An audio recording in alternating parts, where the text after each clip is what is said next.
Now let's go to self-excited shunt DC generators. Initially, let's say I have a separately excited DC generator, but instead of connecting the field circuit to a separate source, I connect that to the output of the armature circuit, and that should give me a what is called a self-excited shunt DC generator. So in this configuration, what we have is that the field circuit is connected directly across the output of the armature circuit or in parallel to the load RL.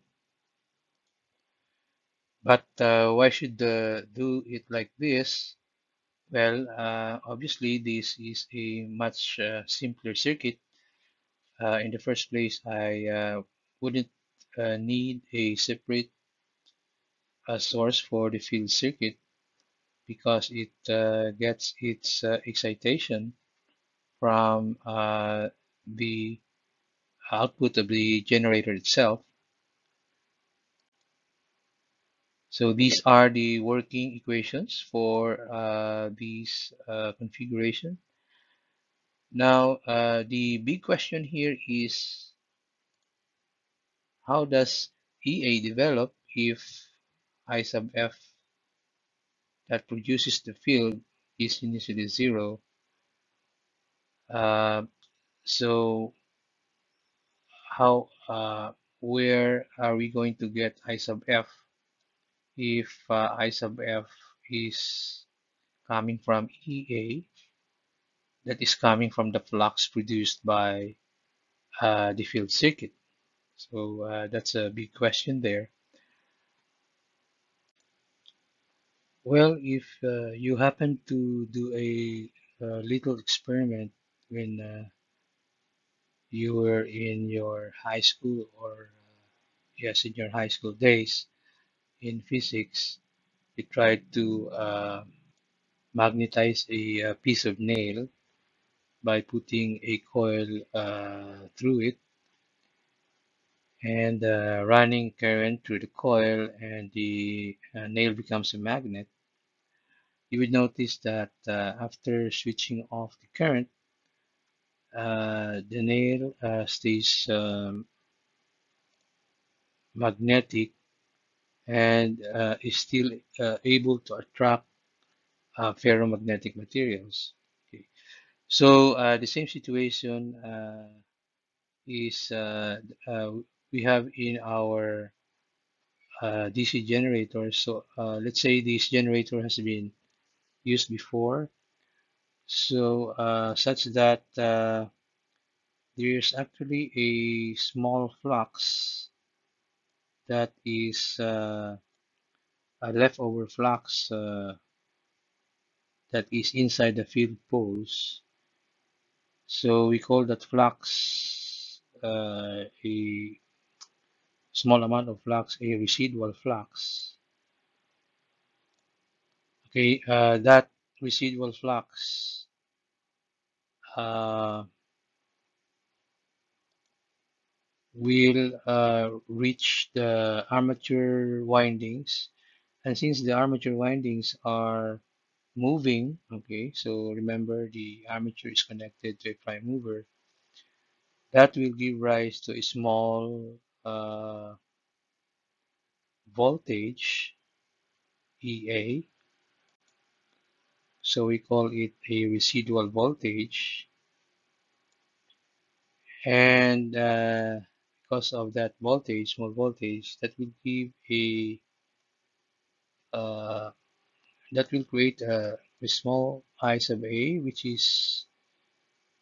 will also be your I sub F. Okay, and now because you have a little I sub F, that will produce an additional flux. Okay, that will join the original residual flux like that. That will strengthen your internally generated voltage, which in turn will strengthen your I sub A, your I sub F, your flux, your EA, and so on and so forth. To review what I just said, so previously used DC generator has residual flux left on the field poles, even I sub F is 0. And then when a generator is started, a small voltage is generated called uh, a residual voltage that appears on the generator terminals. This will cause a small field current, I sub F, that produces an MMF, or the magnetomotive force in the poles that will strengthen the field flux. The stronger field flux will increase EA, that will increase the terminal voltage and I sub F. This will further boost the field flux that will increase EA again, B sub T, and so on. So we have a build-up, and this will continue until it settles to a certain limit due to the saturation of the poles. To show the voltage build-up graphically, so initially we have a small voltage called the residual voltage. That voltage will trigger a small um, field current, I sub F, that will in turn cause an increase in flux that will increase our E sub A, um, which will also increase again our I sub F and will trigger another increase in E sub A. So this series of events will lead to a buildup of the voltage across the output of the generator. So the uh, output will flatten out due to the saturation of the field poles. Now it should be noted that in ensuring a build-up, it is recommended that the generator should be started at no load. It is possible for voltage build-up to fail, and that is if the um, flux created by the residual voltage uh, is directed opposite to the residual flux. So let's say this flux is directed on the opposite direction. So such that uh, the flux created by the residual voltage um, do not add to the original or the initial residual voltage. So they subtract from each other. They're subtractive. So therefore, the net flux becomes weaker, and therefore E sub A becomes smaller. Thus, build up won't progress as what I have shown a while ago. Now, the remedy for this is one is to reverse the connection of the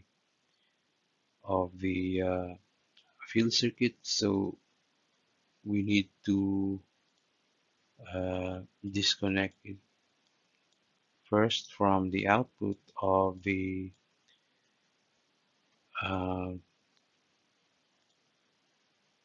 of the generator and reconnect it. So to reverse it, for example, we need to reconnect it here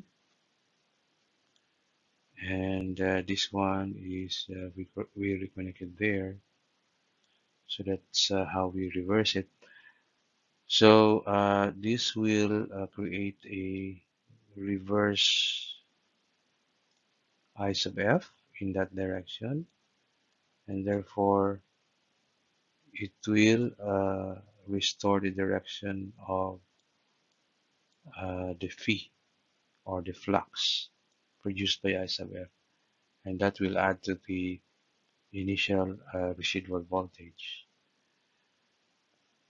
There is another way of restoring or correcting the build-up failure, and that is to reverse the direction of the prime mover, so that uh, so we reverse this direction here. So reversing the direction will result into an opposite polarity produced by the armature, and therefore a reverse current direction there, and also a reverse direction on the field circuit, and that will produce a correct direction of the flux that will add to the residual flux. So to summarize, there are two ways of correcting a voltage build-up failure. We can reverse the connection of our field circuit, and second is we can reverse the rotation of our prime mover, so that the rotation of our armature will also be reversed.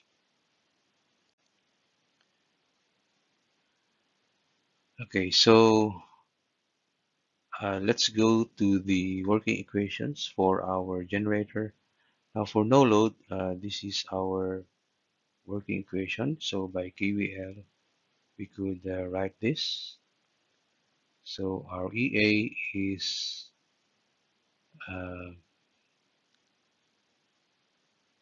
equals to this one, and since R sub A is usually small compared to R sub F, we could approximate this to I sub F, R sub F, which is our terminal voltage. Okay, so IF here times RF would be our terminal voltage.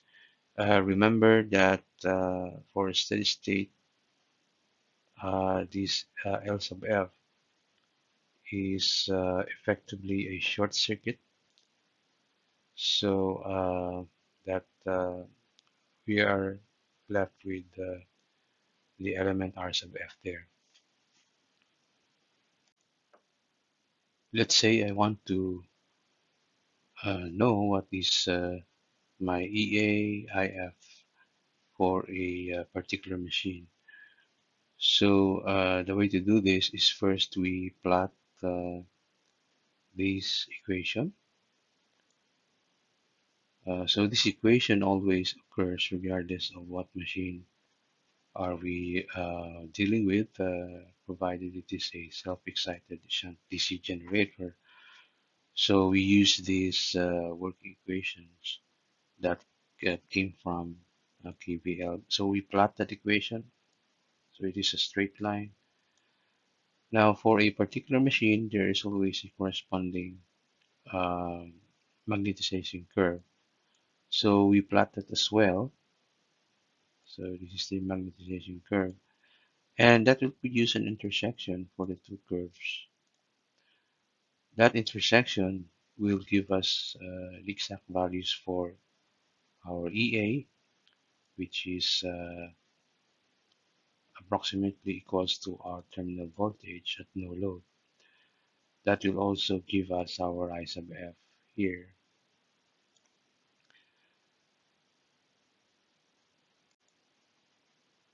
So for example, we have these values for R sub A and R sub F. So given this magnetization curve and the plot of this one, which is a straight line, we will get an intersection that will give us um, VT equals, or the terminal voltage equals to 460 volts. Um, that is also that will also be our approximate E sub A.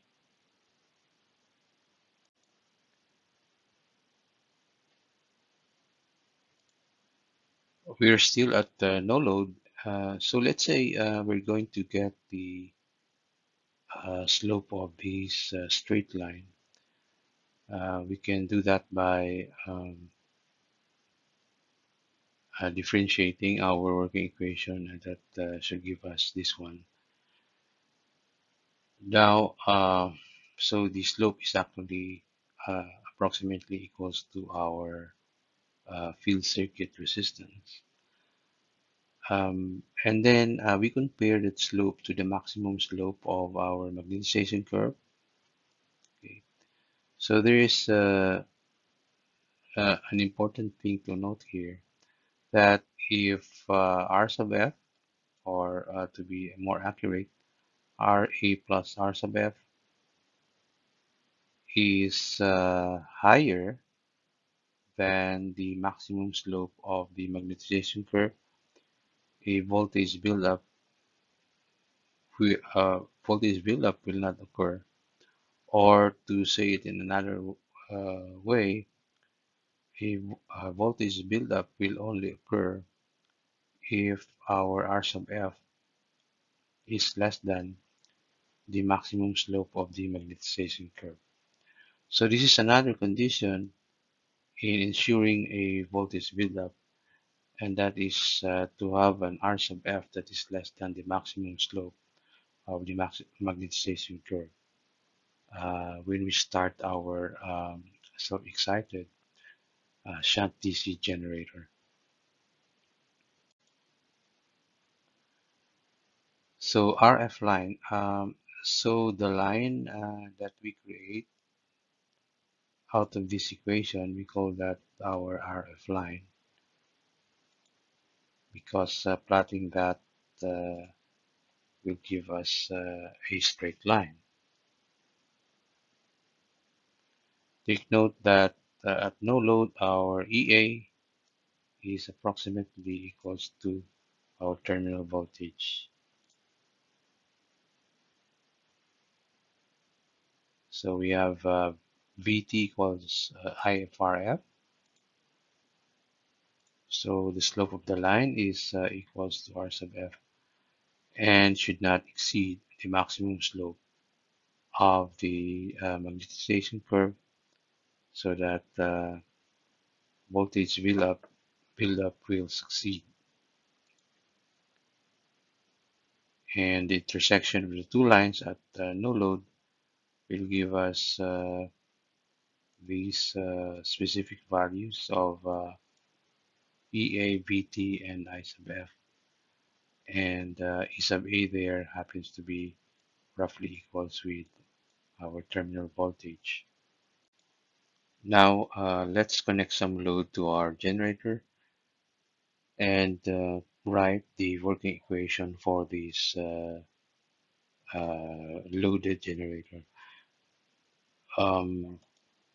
Using Kirchhoff's laws, we could produce this working equation where E sub A is simply a function of I sub F. And we could differentiate that to get the slope of the function.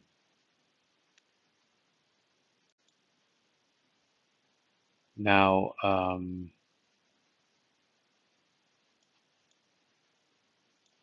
on the right, I've redrawn the magnetization curve for this particular machine and the RF line. So remember, the RF line is our line when we have no load. Um, so this line here is actually has a slope that is equals to the value of R sub F. And that slope can also be extracted from this equation Remember, this equation here is produced when we have a load R sub L. But if we let that R sub L equals infinity, so it's just like saying that we don't have a load to the connected to the generator. And if we do that, this term here will disappear. So we let R sub L infinity, and that we're left with R sub A plus R sub F, which is approximately equals to R sub F. So that will give us that slope of this line. Now we could also plot this equation, and that would give us a slope for this line that is lesser than the R uh, that is lesser than R sub F. Because if we let RL lesser than infinity, so that means we have a load, this term here won't be 0, and therefore the slope here will be higher than R sub F. So if we do that, so this is our slope, and our slope has become higher and higher. So previously we have our RF line here. Okay, so this is our RF line. We have a higher EA and I sub F. But if we have a load, that line will move,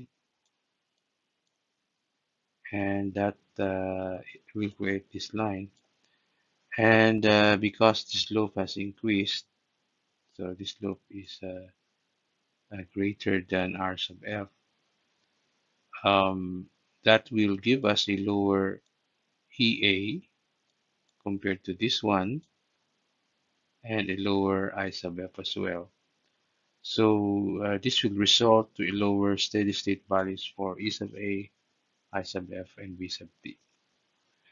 So it is consistent with our previous pronouncements that if we have a load, the tendency of our V sub T is lower, and also we have a slightly lower E sub A and I sub F. Let us have an example to illustrate self-excited shunt DC generator. So here we have a machine driven at 1800 RPM, no load, and it attains a no load voltage of 465 volts. The armature resistance is 1 ohm. We neglect the voltage drop across the brushes, and it has compensating windings. So first question is, what is the field resistance of this machine, or what is R sub F? What is the critical value of R sub F? Uh, so this is to know if the R sub F that we got from the first question is small enough that voltage buildup will succeed. For the third question, what is E sub A and V sub T at no load if the machine is driven at 1600 RPM? For the same RPM, what is again E sub A and V sub T if we put a load of 10 ohms? Here is the magnetization curve for this problem. Here is the solution. So the machine is running at 1800 RPM. At no load, V sub T and E sub A are equal and is given in this problem. So this is the value of V sub T and E sub A. Now to get R sub F, first we plot where is V sub T or E sub A on the magnetization curve. So it is somewhere here. And then we draw a line from the origin going to that point. So there's the line there, and determine what is the value of I sub f uh, corresponding to the intersection. So that will give us roughly a 7 amperes for I sub f. Then we know that V sub t is Rf times I sub f. So we use that equation to solve for R sub f, and that should give us a value of R sub f that is somewhere in the vicinity of 66 ohms. Now to get the critical value of R sub f, so we wanted to know, is this R sub f small enough to have a voltage buildup?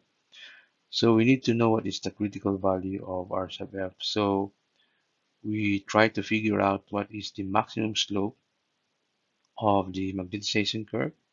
So it is drawn here in a green line, and we approximately determine, or we determine the approximate value of this loop, and that would be so this is one is approximately 300, and this one is at 3, so rise over run, we get that slope, so that should give us a 100 ohm uh, result, and this should be our critical R sub f. And since our actual R sub f is way below this critical value, we can say that this machine will build up. So this machine that has a given magnetization curve will have a successful voltage buildup. Then we change the rotational speed to 1600 RPM. Uh, we compute for the no load voltages. So we normalize at 1600 RPM, and that should give us an EA that is equals to this value. And since we're dealing with no load, we will have a terminal voltage that is roughly the same as our E sub A. Although we could compute it in a more accurate manner, and that should give us this more accurate answer for our terminal voltage. And now we connect a load equals to 10 ohms. So our working equation will now be this one. And we want to know the values, the new values for E sub A and V sub T. Um, so plugging in the values of the resistances, that should give us this equation. So we have here our RF lines, and we can plot our this equation. Okay, so that will give a slightly lower voltages compared when there's no load here. So here this is the point where we have no load, and here we have a 10 ohm load.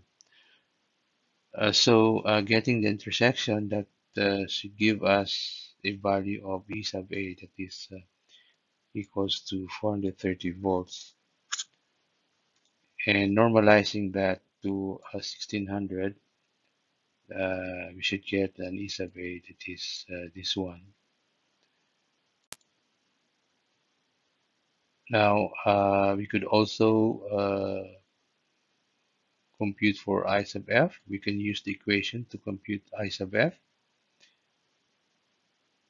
and with that we can get our terminal voltage and the rest of the parameters I sub L and I sub A. So to summarize the values. I have here a table showing the values of E sub A and V sub T for no load and a 10 ohm load. So for no load, this is E sub A, this is V sub T, and for 10 ohms, it is lower. So these are the values here. Let us have another example. So in this problem, we have a generator with a field resistance of 50 ohms and armature reaction or armature resistance of 0.05 ohms. The no load and full load voltage, terminal voltage is given, and that is 240 volts and 232 volts respectively. So first question is, what is the internal generated voltage at no load? So E sub A at no load, well, we could say that should be roughly equals to 240 volts there. Now we don't have a magnetization curve for this problem, but it is stated in B that at full load, the field flux is weakened by 2% due to armature reaction. So here is the solution. So at no load, we compute for I sub F. So we're given the no load voltage. So we can compute for I sub F here. We could also then compute for I sub A. Well, I sub A is equals to I sub F at no load because this is still open. And we can get our E sub A, which as previously mentioned is roughly equals to our no load terminal voltage. Okay, so how do we get the new values for EA and BT if we now have a load of 10 ohms? Okay, note that EA is also equals to K phi times omega, and at no load uh, we have a flux at no load. So K there is always the same, it is a constant, and we assume that omega is also a constant because we usually run a generator at constant speed.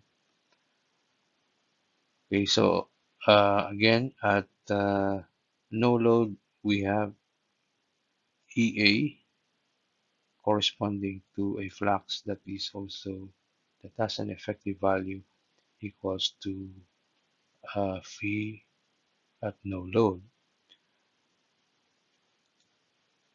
Now at full load, so we put RL equals 10 ohms, we get a different EA because our flux is now different, and in fact it is 2% lower than the no load flux. So we express the full load flux in terms of the no load flux. So we get another equation here. Now we solve for these two equations. So we divide equation 2 by equation 1. Okay, so and we get this. So K here cancels, phi no load cancels, and omega. And that should give us an E sub A at full load that is equals to this one, which is actually lower than the no load EA as expected because of a weaker field flux due to armature reaction. Now that we have E sub A at full load, we can compute for I sub A because our full load BT is given at 232. So we will get I sub A here and I sub F as well and I sub L. So remember, these values are for full load or a resistance load resistance of 10 ohms. So that's it for this self-excited shunt DC generator. On our next video, we will discuss a little bit about voltage regulation and power related to DC generators.